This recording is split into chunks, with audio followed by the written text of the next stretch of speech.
that security is the beginning of the process, that security is the first step. Yet at the same time, the moment that we move from the first to the second tone, we move away from what we know as the tribe in design, and we move into a collective stream, the collective stream of taste. And that collective stream of taste, the 58, the 18, the 48, and the 16. Now the theme of the second tone is uncertainty.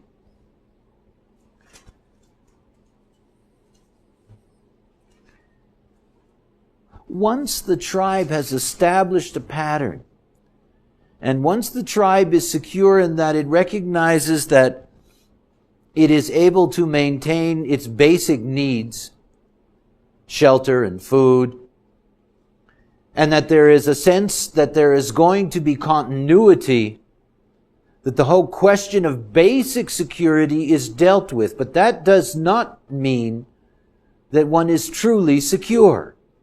After all, the linking field here is individuality, is the acoustic and the mutative.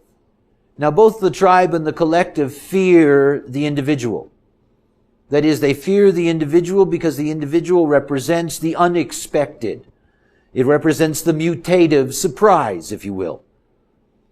And of course, as we look at each of these tones, we're always missing the acoustic because, of course, this is the larger connecting field, but you can never ignore it in terms of looking at how these things operate. Uncertainty. Uncertainty is about the challenge, the ongoing challenge to established authority. For example, the uncertainty in the tribe based on the fact that the headman happens to be hereditary. Now the tribe is always concerned that the king's son will be more stupid than the king, and that the tribe is going to have to suffer years and years and years being led by an idiot. And of course that went on many times. Now the collective force of security steps in there and it says, wait a minute, I am uncertain whether genetic heredity alone is going to be valid in establishing who rules the tribe. We already know genetically how important it is. The 54 teaches us that you always have to be ready to accept that there is somebody that can come out of nowhere that can make an important contribution to the continuity of the tribe. But when you're dealing with the question of basic security, you do not have any comfort between the first and second tone. In other words, one of the things that you're going to see is that first tone and second tone people don't necessarily get along with each other. There is a suspicion that they all have about each other. You know, what I call interdepartmental jealousy, or whatever you want to call it. In other words, there is difficulty always. Think about it this way. The tribe finds the collective threatening. That's obvious. The collective comes along and wants to give a universal patina to everything. So the tribe is going to find that threatening because the tribe doesn't want to lose its children to the collective. The collective is afraid of the tribe because it considers the tribe to be hot, uncivilized, that the tribe needs to be cooled out. And the way that you cool out the tribe is that you shatter its standards, you shatter its authority by showing it that the collective can do better for it. Now, this is what we have as geopolitics today. I mean, this is one of the most common things that we have. So, for example, my experience of living in Europe through the growth and development of the European community. You know, in bringing in small countries, the most recent, for example, Austria. You know, here's a country in which the rural population are small farmers. And what they're growing is local produce, tribal. You go to the shops to buy fresh food, and wherever you go in that hinterland, you're going to find the same kind of diet available to you. That's what they grow, what they can grow on those lands. But in order for them to join the European community, the community has enough lettuce, they have enough this, they have enough that. In other words, you can't grow that stuff anymore. What you have to grow for us is that we need barley to feed the pigs in whatever, Germany, France, Spain. Now, of course, that's the collective coming in and saying, look, don't worry, it's okay. We'll make sure that the stuff you always need comes in from Italy, comes in from Spain. You don't have to worry, you'll get yours, what you need. But of course, the tribe at the tribal level, this is deeply threatening. They don't know and never have been able to trust some member of some other tribe someplace else. If you scratch any tribe in Europe, they will give you a pejorative for the tribe next door. I mean, that's what tribes are. So you got to, what the collective asks of the tribe is that they give up their security in order to accept the logical uncertainty of collective rulership. So there is within this very, very first grouping, there is a basic conflict. Now you're going to see this all the way through. After all, we're a duality, we're living in a binary. So we're always going to have these polarized fields that are at work. And one of the deepest levels of the way in which we connect to each other is that we're not going to connect to each other when the person with us is in the next tone. One tone leading to the next. Here, the one and the two, they're very, very different. Don't expect them to cooperate. They don't. See, look, if the collective does its job properly, and if the tribe does its job properly, mutation takes care of the rest. In other words, mutation brings about transformation of both of them in order to create an integrated field. It's not enough. Like right now, the stage that we're in our development right now is that there is an ongoing rivalry between these two forces. The collective at this time has the upper hand, and so we have a lot of tension at the tribal level. So wherever you look, you've got this terrorist group and this group, and you've got Basques and you've got the IRA and you've got rebel groups all through South America and you have them all through South Asia. They're all over the place. You got these people that are saying, look, I want my piece of turf. And they are struggling with the collective. And of course, America is seen as the demonized leader of that collective imposition. It's all in the politics around us. One of the things you'll notice, many futurists, in looking at America, have envisioned one day that America will break up into many different units. It's one of the most natural things that is going to happen is that the closer we get collectively, the more tribal we're actually going to be. Now, all that's an illusion. Let's face it. But you see, in order for all of us to cooperate, we all need to have a secure foundation.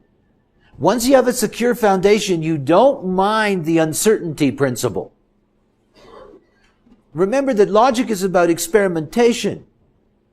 The collective must prove to the tribe, that what it's offering is better than the old tribal way and no threat to the tribe in them becoming involved. But as I said, the only way in which they can reach each other is through the medium of the acoustic, and this is the mutative field. So this is the individual and the collective that will recognize the need of tribal security. It will be the individual within the figuration of the tribe that will recognize that mutation is necessary in order for the tribe to survive.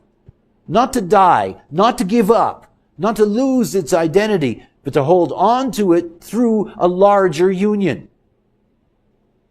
You ever driven through Liechtenstein? If you're smoking a cigarette, when you're finished, you've left it. And they've got a vote in the European Union and they're treated with respect.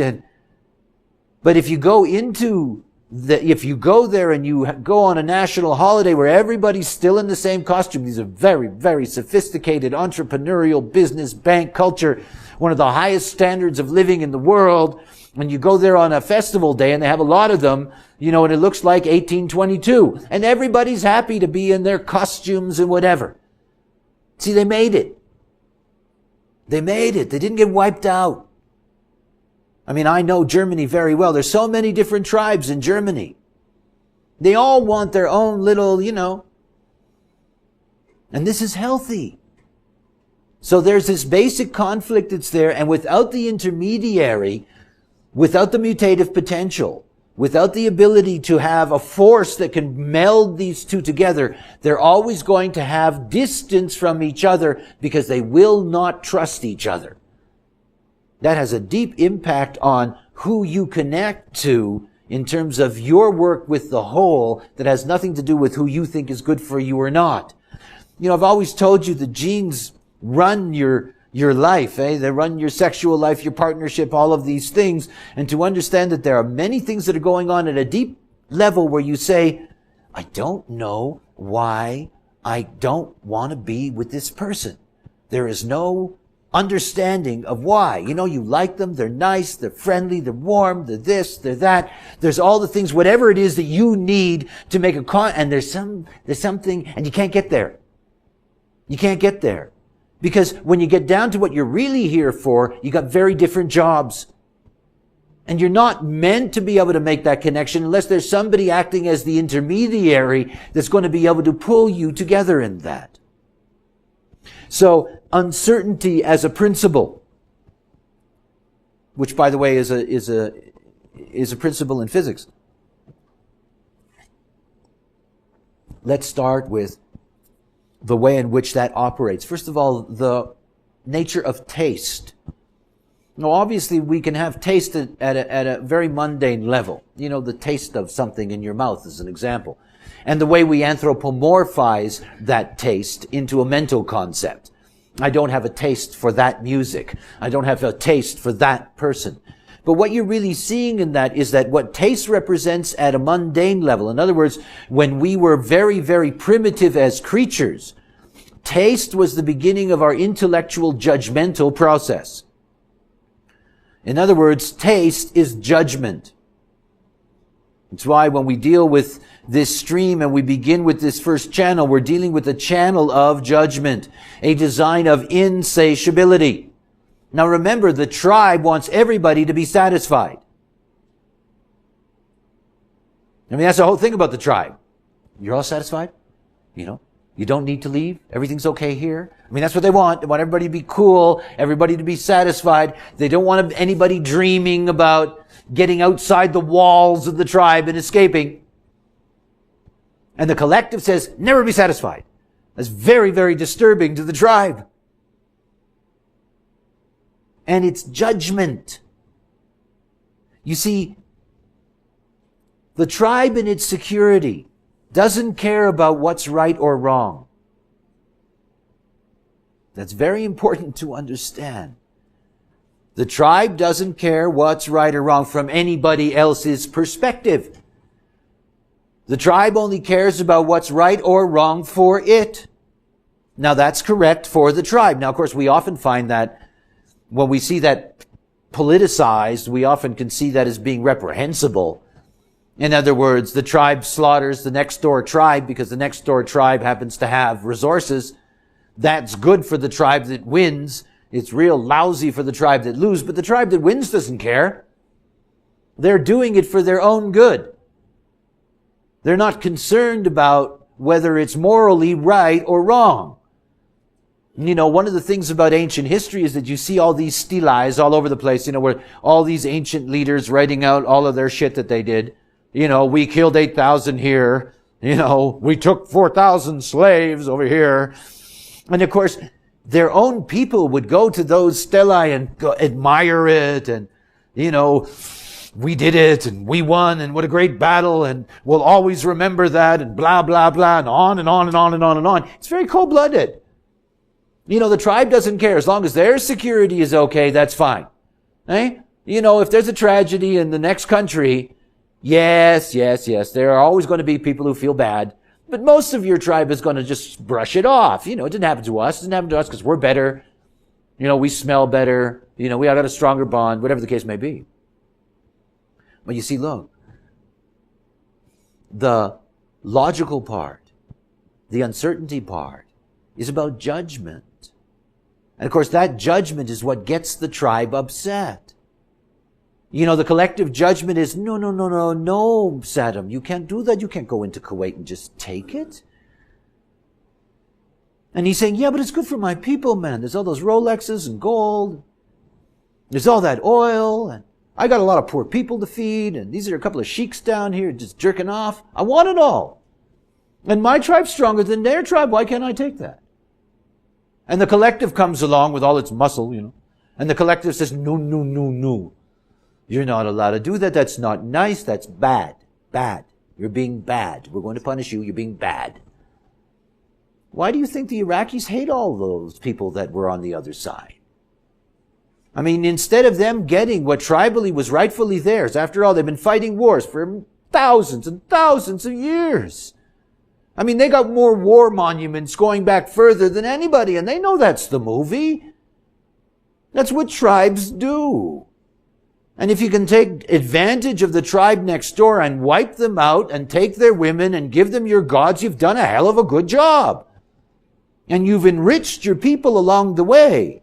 I am a river to my people,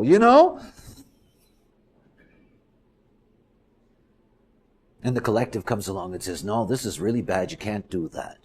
These poor Kuwaitis, you can't take away their Cadillacs. It's not allowed. See, this is a basic conflict that's out there. And of course, the conflict becomes rooted in morality. And it's one of the things to see about bringing security to planet Earth. That security being brought to planet Earth is being brought there by moral agents. It's morality that binds the collective. Blood bonds the tribe. Morality bonds the collective. So you had all these people all over the planet, who get cranked up about the poor, suffering, whatever, the Ethiopians that are starving again, and so forth and so on. It's all about morality. We cannot let these people suffer. Tribally, nobody cares. Let them die. They don't know how to feed themselves anyway. They're lousy for the gene pool. They're just bleeding resources. It's all morality.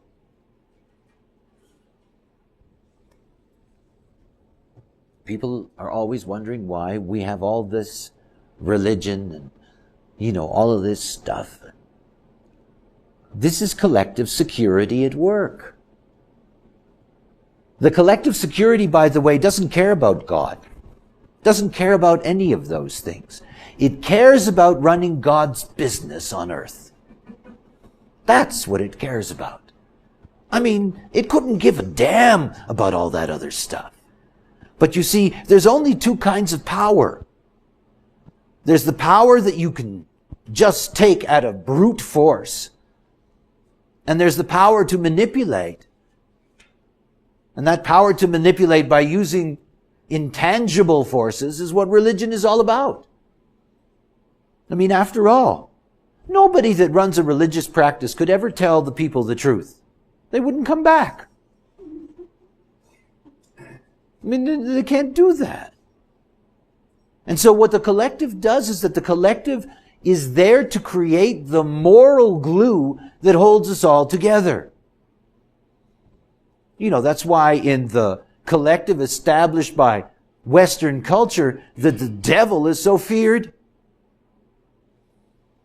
You gotta have something to use, in the morality business. The fear of evil, blah, blah, blah, all this stuff. And by telling everybody what is good, and that's what is right, and that's what they must do, that's how the collective controls the movie. Until the individual comes along and changes the game. After all, nothing wins against mutation and evolution. Nothing. Now, we live in a time of collective ascendancy. Because we live in a time of collective ascendancy, there is a deep fear in all of us. In all of us. And that fear in all of us is the uncertainty of whether the collective really knows what it's doing and can actually get us there safely without stripping away the basis of life itself. That what is the cost of the collective winning such a battle? Now, by the way, it won't. Can tribes survive? Can the spirit survive? Obviously, the tribe says no. Now, remember something about the collective and about judgment. If you cannot identify with the judgment, it has no value. Yeah, I've been smoking marijuana all my life. I don't identify with the law. There is no way morally I'm going to see myself as being a bad boy. That doesn't mean that the law won't, but that's none of my business. In other words, if we cannot identify with the morality, it has no power. If you look at the 16:6, the great line of propaganda, if you look at the 16:6 gullibility, you can see the work of the collective. The work of the collective is, they're all rather silly and immature and ignorant. We can get them to identify with us. We can get them to identify with the collective by propagandizing the advantages of the collective, by propagandizing the moral value of participating in the collective. And the collective is really good at that kind of propaganda. It's like looking at these enormously expensive corporate ads that don't tell you anything. But they bring you into this kind of space, where the collective is this nurturing force that's never going to lead you wrong. None of them have ever had to deal with U.S. West. Right?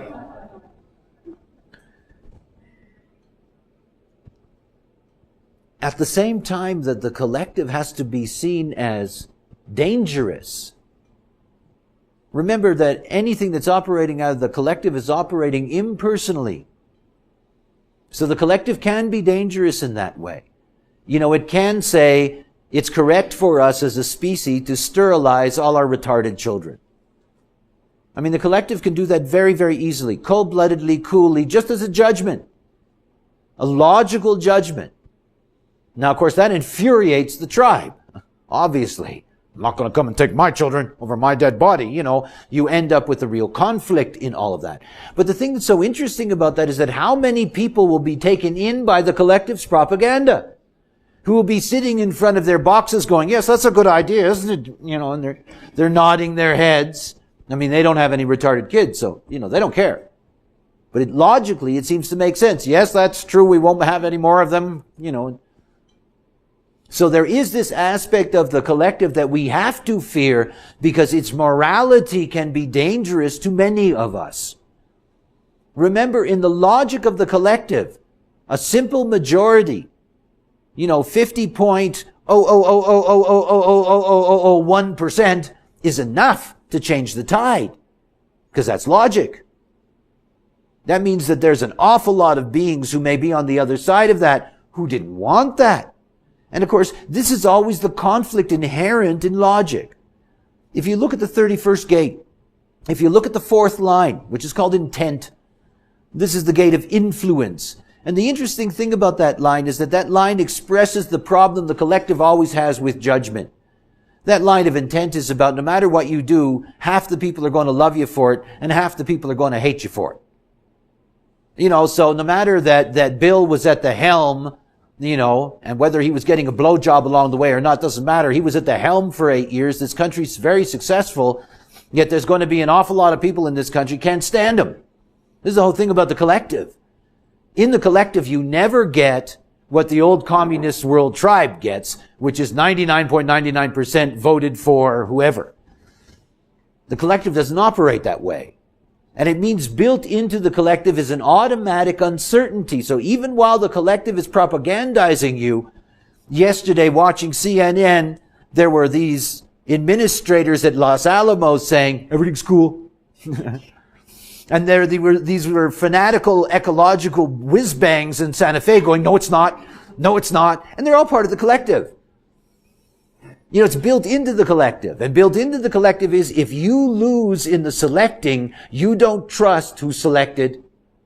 You're immediately uncertain. And of course, this is what makes the tribe nervous, because the tribe doesn't understand that. You know, the tribe has the hombre fuerte, you know, has the heavy dude at the top that says, this is the road, this is the way, this is what you do, this is what you eat, this is what you go. And everybody says, okay, no problem. And there's nobody sitting around saying, you know, the chief is nuts. You know, you don't get any of that. But the moment that you have that from the collective, where you got an elected, selected collective force saying to you, everything's cool, we shut down the reactor in time, you know, there's always going to be people in the collective screaming and yelling. And this is what makes the tribe nervous. The tribe always says, see, they don't agree. You see? You know, and if you guys can't agree, why should we do what you want? I mean, it's one of the basic problems the collective has with the tribe. The tribe expects uniform loyalty. Nothing the tribe hates more, you know, than this, oh, well, we don't know. And, you know, can you imagine the headman of a tribe 1,000 years ago saying, look, I'd like you to nominate somebody else so that you can select which one of us gets the best women? Oh, sure, right away. Those things don't happen. The collective will actually do that. So you see, the tribe doesn't trust them. It doesn't trust them because it always appears that the collective is sort of neither this nor that. And that's why the collective is always so busy propagandizing. You know, not only is it trying to sell all of those it can sell, it's trying to keep those that are with it in line. No, morally we're right. No, morally we're right. You know, we're on moral ground here. You know, we're the good guys. Eh? It's always so nice to me how the collective is always assuming they're the good guys. Even the mafia. You know? It's wonderful how all these collective organizations really think they're providing a service. I mean, the mafia does. I mean, you know, the prostitution and gambling and drugs and all of these things do provide a service. They're very proud of it. Collectives are like that. And they just have a reverse morality. They're wrong to pick on us. All we're doing is serving the people. So the tribe and the collective have a basic problem, yet both of them are responsible for our security.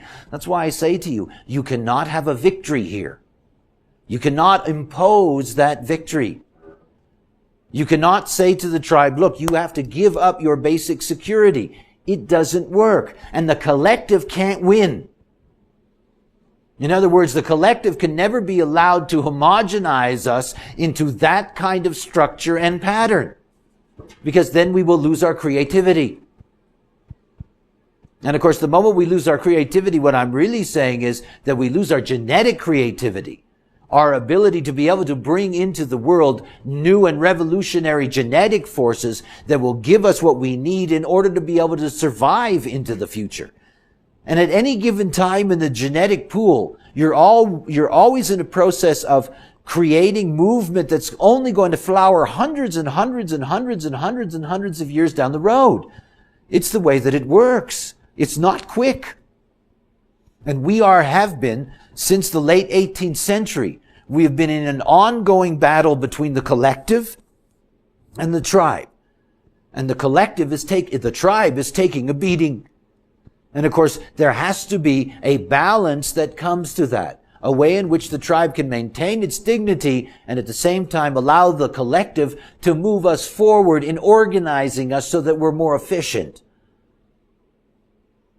Let's return to the second tone. The language is funny. This does set the tone, if you will, for what it is to be in form. I mean, that's what tone is all about. You know, it really sets the frequency, if you will, of how you're going to operate in the world. Now, we've seen in looking at the first tone, and you'll see this whether we're looking at the first tone or we're looking at the first color or we're looking at the first line, you're looking at things that are very similar in a sense. In other words, you're looking at the need for a solid foundation at the beginning, and if that solid foundation isn't going to be there, you're going to have insecurity. And that's something that's going to operate through at any level. So in looking at the first tone, we've seen this basic need for fundamental security. And then we move to the collective. Now, I did my usual spiel about how cruel and nasty and horrible and despicable the collective can be, taking away our little retarded children and, all of that stuff. However, it's also important to recognize the value of the collective and its importance. Geez, I really have to do that? Anyway, individuals don't like the collective. I mean, I'm glad to visit any tribe. I'll even put on their costume and do my thing with them. But the collective for me always has a kind of, I don't know. Anyway, so the positive of the collective, they organize us.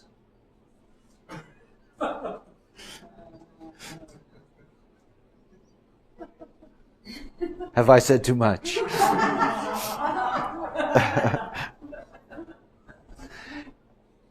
That organization is an essential ingredient, obviously. Everything about logic is absolutely necessary for the security of what it is to be a human being. We must have our patterns that are reliable, otherwise there's no way in which we can go about the business of our lives. We cannot be productive, we cannot grow, we cannot do any of those things. Take a city and take away its organization and take away all of those things that allow it to operate smoothly, and you have chaos. That chaos takes enormous energy to be able to survive in that. Imagine that you live in New York City and nobody is bringing truckloads of food in. I mean, you've got a problem right away. In other words, one of the things that we need as a species is that we need to have organized patterns that work for us, patterns that are reliable. Now, of course, this is the whole thing that the collective has. I mean, that's the collective's gift. It is its ability to be able to establish viable patterns, to propagandize us to these patterns, and to assure us that they're good for us. I mean, I can remember growing up in the 50s in Canada, and there was a whole question about fluoride in the water. Now, the collective wanted fluoride in the water. The collective kept on telling the tribe, now look, it's not going to hurt you. It's not going to hurt your children. I mean, water, eh? I mean, water is a precious thing. I mean, one of the things that the United States never tells its citizens is how many tens of thousands of people get sick every year from bad water in this country. I mean, water is a ticklish subject, and you don't ever want to get society upset about water.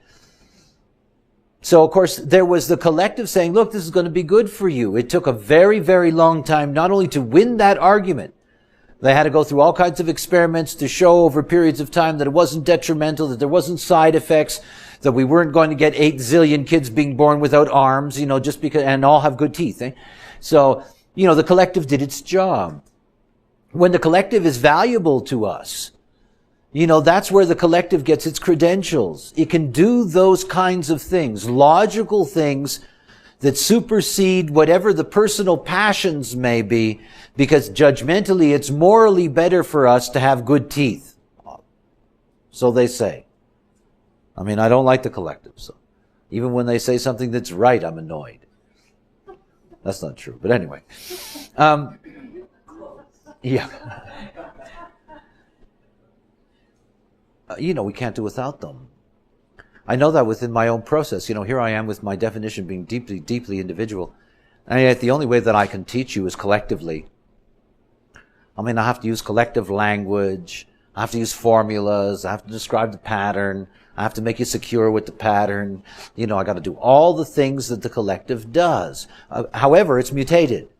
That's my only advantage. I can sort of say, well, it's still me, However, we need the collective in order to be able to do that. One of the things that people don't recognize about the nature of logic is that logic is truly a virus when it makes contact with our chemistry. I mean, logic has an incredible impact on the physical body. If you have somebody who has a problem, you have somebody who's basically oversensitive, a hypochondriac, whatever, they always think they're dying. If somebody can explain to them logically that they're not, it's a real relief, at least for that disease in that moment. I mean, they'll go on to something else. Logic is essential for us. So in looking at the uncertainty, looking at this whole program through taste, through judgment, through morality, recognize that it has a very, very important value to us. We need to be swayed by that morality in order to enter into the collective. All of us. Okay. I've been very nice to them. Now I'm going to ignore them again. Think about the way in which this works biologically in us. You can see that the first tone is operating through smell. So imagine you've got a first tone. Understand what that means. It means the hierarchy of the way that consciousness operates in you operates primarily through pheromones, operates primarily through what we call smelling. In other words, that's the most important thing you do in terms of having the right tone for this life. If you're somebody that's there with taste, if you have the second tone, everything about the way in which you operate is about the judgmental faculties that you develop from the first moment that you start putting anything in your mouth. It starts at the mundane level of what we call taste. I mean, that's its most primitive level. But from that primitive beginning, it becomes intellectualized. We have a vast dilemma with mind. Aside from the fact that we assume that mind has has inner authority for us, that mind can dictate to us what is right and wrong and what we should do or what we should not do, is that I want you to try to grasp for a moment what the mind does. The mind grabs chemistry. This is what the mind actually does. The mind latches on, if you will, to whatever the prevailing chemistry is that is in the vehicle. So, for example, if you are physically angry, I know this procedure, your mind is going to grab that chemistry and become mentally angry. If you are emotional in the physical body, the mind is going to attach itself, is going to grab onto that energy. Now, by the way, it's not like the mind is wanting to do that in that sense. It will automatically conform to the energy field that's being processed through the vehicle.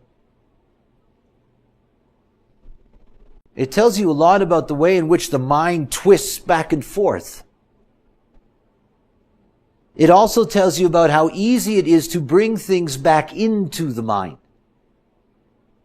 For years, people used to say to me, well, how does that emotional wave work? I'm alone, I'm in the bathroom, I'm taking a bath, and all of a sudden I think about Harry and I start crying. If you're in your emotional wave, if you're an emotional being, you're always in your wave, your mind is going to attach itself to wherever you are in your wave. It's not like you can separate that, you cannot. It's one of the things about understanding what it means to live in a vehicle in which you are the helpless passenger. I'm awake and I'm aware and I watch anger take over my mind. And there's nothing I can do about it. I mean, the fact that I am no longer ignorant means that there's nothing to act on. There's only something to witness. So think about how this worked at the very beginning of the judgmental process. At the very beginning of the judgmental process, when you take something and you put it in your mouth and it tastes good, what's going on inside of you is a chemical reaction. This is chemistry. The chemistry of your vehicle is interacting with the substance that you're putting in, and your mind will attach itself to that chemistry. This is good. That's bad. Identification. To identify what is good, what is bad. So everything about the uncertainty principle begins with taste. Now look, if you grow up in a tribe where there's only 3 things you eat, there is a vast limitation on your ability to judge correctly. Do you notice what the collective has done to us? Go into Safeway or Bash's or whatever. The produce comes from everywhere.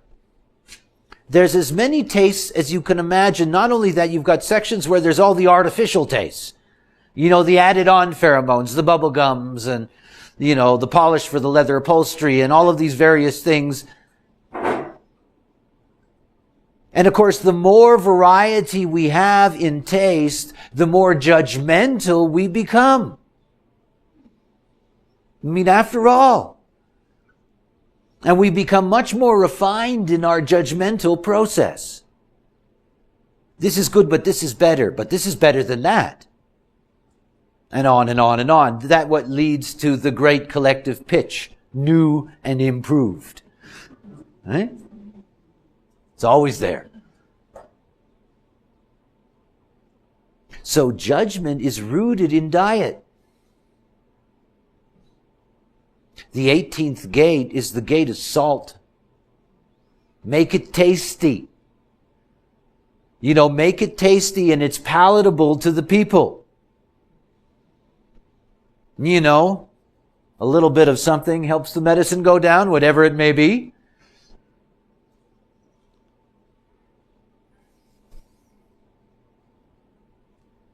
I'm going to start with the 18th gate. The 58th gate, pardon me. It's one of those absolutely delicious and delectable gates. You know, it has all this adrenalized potential. And it has all of this energy just there to fight any battle. Challenge any authority. Just for the fun of it. I mean, that's the whole thing to understand about 58s. When you meet a 58 that's serious, they really missed it. Now, if they have the 18, it's a different story. I'm just talking about the 58th gate. The 58th gate, if you look at the first line of the 58, and remember all first lines of the foundation of the 58th gate is the most beautiful, beautiful love of life. It's this flowery, schmaltzy, wow, it's great to be alive. It's wonderful.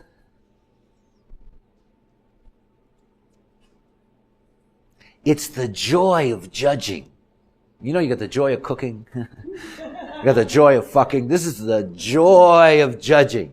It's great to judge. Give me the taste. Let me see.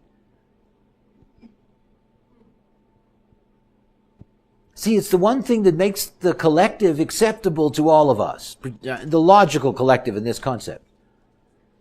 See, they love their numbers. I mean, they love it. They love all that. You know, they love to go through and check it out and challenge it and knock against its wall. They love all that. And you know, even though you don't like what they're doing, they seem to be having such a good time doing it. You know, that you figure, all right, it can't be bad. You know, no moral judgment on somebody who corrects with joy. You know, I had a teacher who used to hit me with a ruler that way. He used to smile. You know? He had real joy when he would hit me. That's this collective principle. We'll fix the little bastard. Whack.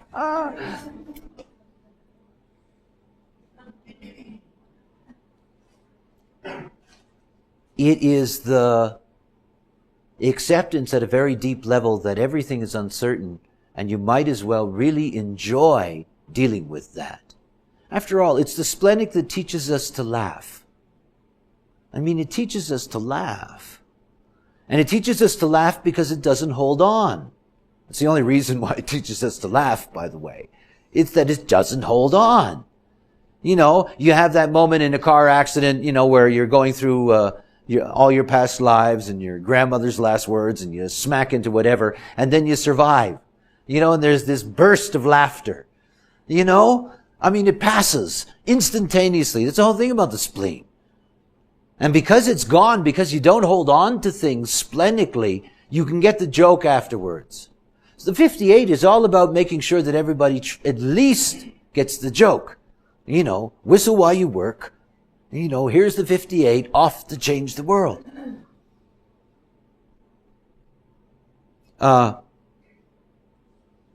It makes its impact on the 18th gate extraordinary.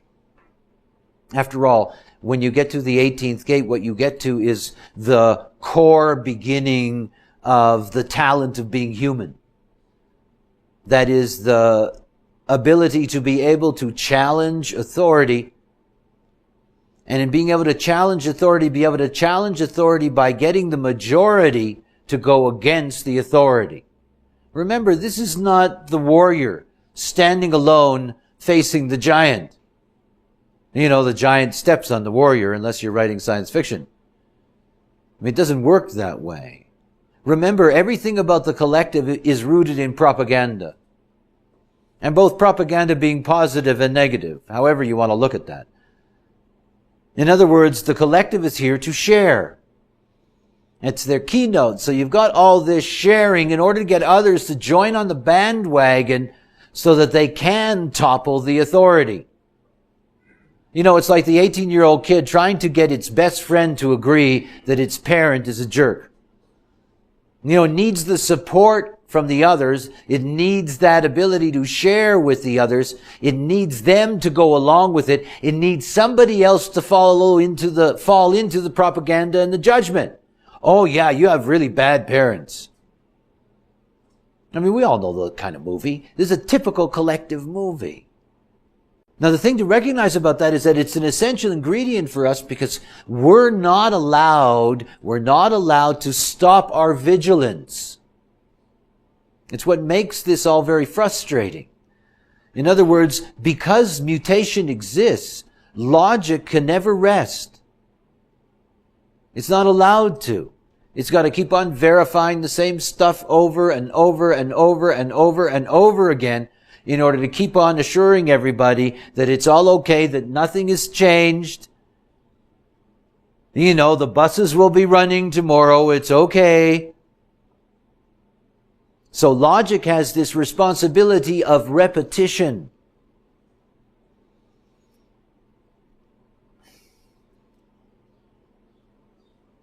There was this clip I saw on one of these cable stations of somebody visiting a tea tasting room in England. And there's tables lined up from one end of the room to the other. And there's cups of tea all the way down. And there's a guy walking down the middle and he lifts up a cup and he puts a taste in his mouth, spits it on the floor, walks to the next one, takes a cup, spits it on the floor, walks all the way up and down like that. And it's a wonderful image of the logical being. I mean, it really is. That's what they do.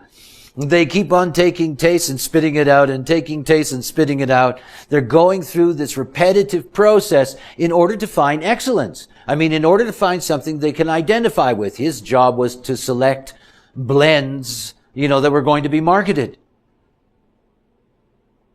So here what we have with the collective uncertainty is that the first thing is that the simple security questions no longer exist. Because we have a need to expand the judgmental field, which means we need to taste many and many things, the actual security field gets broader and broader and broader and broader, and what we have to defend gets larger and larger and larger. I mean, we used to worry about our village, now we worry about the world. It was very important for us that our neighbors weren't killing each other. Now we have that on a much larger scale, and there is no other place to go. It's a ball, after all. But what it does mean is that we can be insecure about so many different things. Whenever you meet somebody who is carrying the second tone, the only thing ever satisfying in their life is when they actually see a pattern proved. Now, whether they see that pattern proved as an experiment in their own sense, or whether that is second or third hand, after all, it's the collective. In other words, a philosophy that gets substantiated by science can make them feel very comfortable with their philosophy. In other words, if you're an evolutionist, you're going to have a lot of trouble with, Darwinism. Anyway. So look, what you have is that there's so many other things that can be dangerous to us now, and that are dangerous to the collective, or at least the collective assumes are dangerous. I mean, after all, if you look at the last 10 years and what the American Cancer Society has discovered creates cancer, I mean, you'd have to live in a bubble. I mean, everything at some point or another has been cancerous. Goes on and on and on. So what we get is that we get right back to what the tribe hates. We get back to uncertainty again. Because the more successful logic is in establishing the credentials of certain patterns, there's always more and more patterns that still haven't been resolved, concretized. And the tribe again says, yeah, but they don't really know. You know, every other day the FDA releases a drug on the American market that's been researched on 12 people in a small room in a hospital somewhere. You know? Now to the tribe, that's horrifying.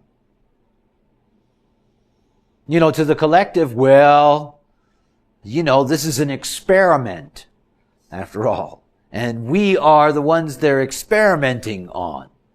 I mean, we get that all the time. You have that now in the American political season. You know, you have all these promises of formulas. This is what's going to be secure. Here's the pattern that's going to be secure. Vote for me. Identify with me and my propaganda, and identify with my morality.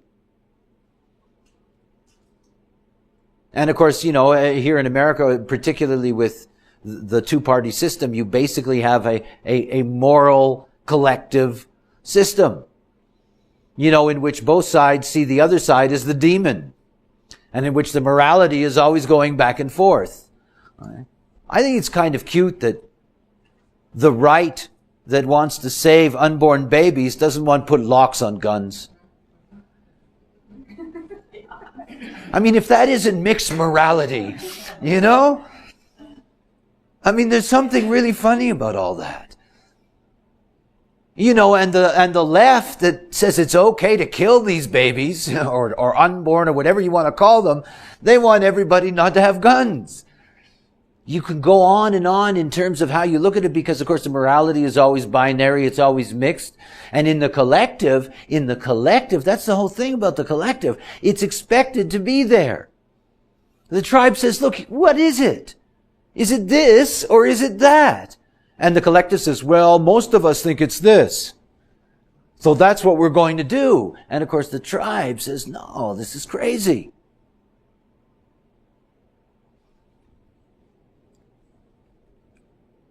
When you go into a African village today in Uganda or in any of the Central African states that are being decimated by HIV, the fact that the collective is willing to do something about that opens the tribe up in a hurry.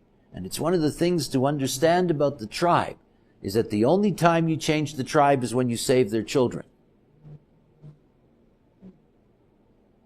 If you save their children, you're already telling them that you want their genetic pool to remain. It's not like they take it in that way, but that's the message that they're getting. You're saving their children. And of course, if you succeed, I mean, remember, that's the other thing.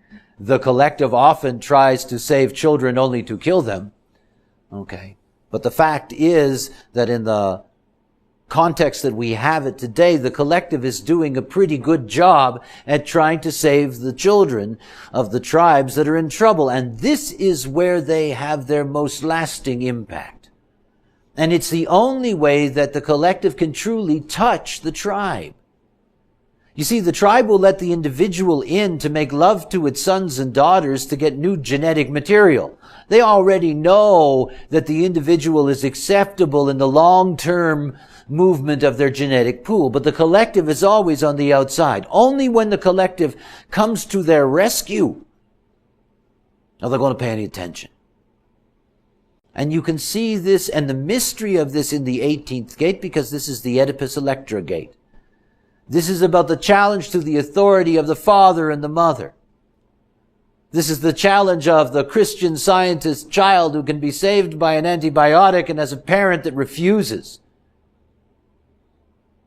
I mean, after all, this is all about morality. That is a righteous challenge. And of course, this is the whole thing.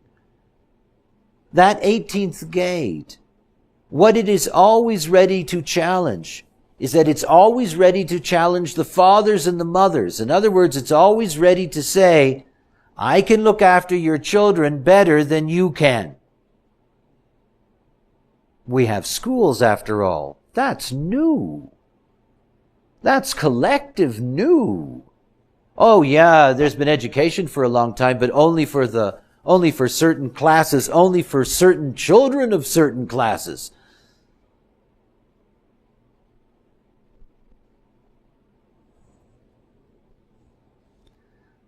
This is how the collective wins. It says, let me take your children from you.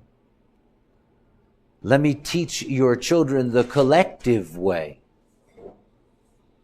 And ever since the late 18th century, that's what we've been doing. And of course, it's bringing about a vast change in society. I mean, there are organizations that the most effective organizations on this planet are organizations that export education. They're the ones that are bringing all kinds of tribal forces into the collective. And that's where they're winning their battles. Remember something. If you can't get the hearts of the children, you've lost another generation. And nobody knows that better than the collective because they're busy looking at it. They're busy trying to figure out how to get these primitives to go along with civilization, quote unquote. So the 18th gate, when you see it at a genetic level, is very important. And to see that the challenge is not about your own father and mother. It is the challenge to parenting. And whether that parenting is limiting the opportunities, the possibilities of the children. Because the collective learns very early that this is how they win their victory. They must focus on that.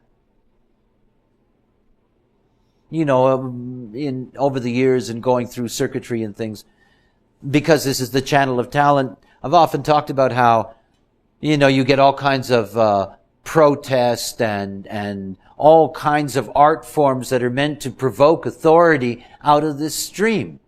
And of course, it's a way of propagandizing. And I think of Dylan's impact in the 60s. You know, in which, he said your mothers and fathers didn't really know what the hell they were doing. You know, this was an enormous impact on the society. And this is the way the collective has its power. What they do is they don't challenge you. They challenge your parents. They make them feel guilty. You're not doing the best you possibly can for your child. I mean, if you don't vaccinate your child, the collective jumps on you. You know, if you don't follow that collective pattern, it's not your child they're going to blame. It's you. It's your fault. I mean, you know, the ultimate collective, that's why I say the collective cannot win. The ultimate collective position, you know, is that parents disappear. You know, the fatherland's really your father. And the motherland's really your mother. And we will tell you what you will do and where you will go and who you will marry and on and on and on and on and on and on and on.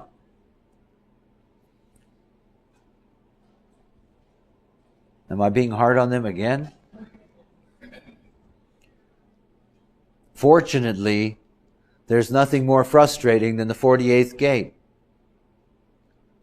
Nothing. It just sits there and sits there and sits there and says, well, I've got the solution, but I'm not able to tell anybody. Nobody is ready to experiment with it.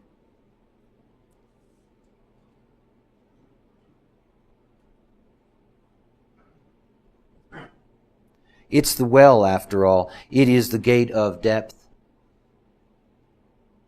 And this is where you have a deep pool of judgmental recognition. The longer a logical being survives in this life, the more it begins to see that all of the varieties of judgmental things they've dealt with basically fall back into very, very simple original groupings. They're basically the this and that of their fundamental taste. And they learned that when they were children. They learned that from what the variety was at a very early age of what they could come in contact with and begin to differentiate in their judgmental development. The 48th gate has the power within it to be able to provide the solution that can, in fact, challenge ultimately the authority and replace it.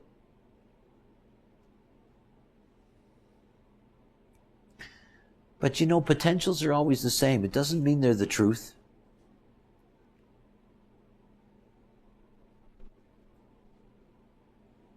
See, in the end, all of that ends up with the whole business of the 16th gate and what the 16th gate really means.